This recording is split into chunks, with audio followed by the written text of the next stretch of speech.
Hey, good Thursday morning, folks. MLive Chief Meteorologist Mark Torregrossa with the MLive Morning Weather Update brought to you by Consumers Energy.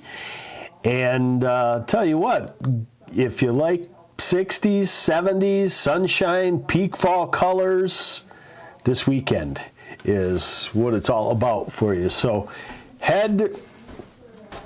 you still have to head north, I guess I would say, to find peak colors. You probably still have to head inland. So if you love, Traverse City downtown for peak fall colors, not happening just yet, but just outside Traverse City, it is. Same deal with Charlevoix and Petoskey, So you can head to your favorite happening destination, so to speak, and get to the fall colors there too. So let's get in onto it and show you what is going on. Will this weather last? Not like this weekend, but we will get into pretty mild weather. Let's start off, I think, first off with what did we do this morning? We did get some freezing temperatures, pretty widespread. Here are the observations from 9 o'clock, and probably was a little bit cooler than this, maybe an hour earlier. Chris McLean says frosty Iowa City. Yeah, probably fairly widespread frost. So Ann Arbor down to 32 this morning. That's the first freezing temperature in Ann Arbor. And Caro down to 32, Flint down to 34, Hillsdale down to 32. So that's a good sign that the cold air made it all the way to the border. You get into the Detroit area, and I always talk about this urban heat island. Holds temperatures up a few degrees. Midland down to 32. Then you get into the west side of the state. You had your coldest temperatures this morning also in places like Big Rapids at 30. Let's see, where else? Ludington 32, Mount Pleasant 33, but Grand Rapids 36, so I don't think you've had a freeze yet in the Grand Rapids area. And then the coldest spots, hard freeze at Grayling, excuse me, 27, Houghton Lake 29. So yeah, we definitely had our first fairly widespread frost, at least, if not freezing temperatures in a lot of places. Now look at the satellite picture. It is clear. Hey, good morning, Tom Ramsey from Marine City. And good morning to Olga Zamora.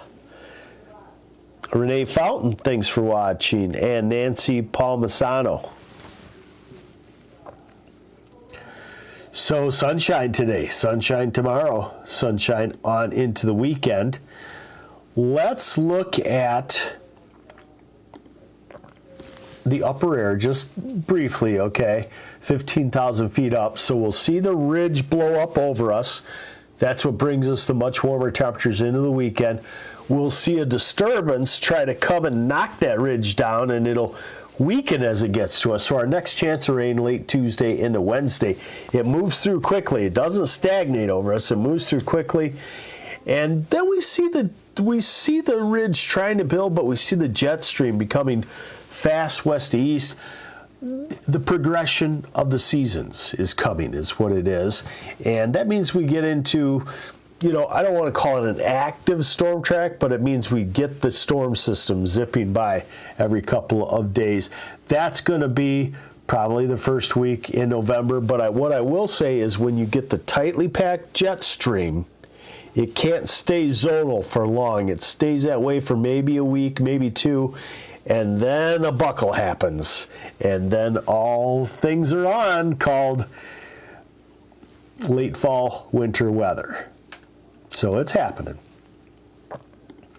In other words, if you've been waiting on that fall project to get done, tick, tick, tick. Okay, so here's the upper airflow. This is Friday. This is a warm pattern for us for this time of the year. You see the ridge cuts off right over us on Friday. Saturday, Sunday. Here's that storm system that I talked about pulling out of the southwest. hitting the ridge and kind of weakening, but there it is Tuesday night. So sometime on Tuesday, actually, we would get into the rain. And it would be a move in, move out type rain, 3 to 6 hours in any one spot. A little cooler northwesterly flow after that for a day or so. And then the ridge doesn't really come back in full force, but this is next weekend, and that's not a cold pattern at all. Annie Garepi says it's frosty in Whitmore Lake this morning. Now we're out to October 28th, October 29th. Halloween. What would that say? It would say not cold. It probably would say it's not extremely warm, but it would not be wintry. November 2nd there. Okay, so come back to the ground here, Mark, and give you what you really want to know as to what's going to be happening here at the ground. And it's dry. Like I said, it's dry through next Tuesday. So here we go into Friday. Work skipper Friday. Definitely. Saturday, Sunday, dry, breezy, warm weekend. Monday, Tuesday, warm and breezy. Here's the dying storm system on Tuesday night into Wednesday. And then there's a little punch of cold air behind it for Wednesday, maybe Thursday. And then, if we could believe this out 9 and 10 days, here comes the warmth at the surface once again on a southwesterly wind. So take the boat out this weekend or leave it for one more weekend. Could you get a November 1 picture of you on your pontoon somewhere like Houghton Lake or Duck Lake or Crystal Lake, Glen Lake? I think you could. I think you could if you have a good way to get it out if the weather changes.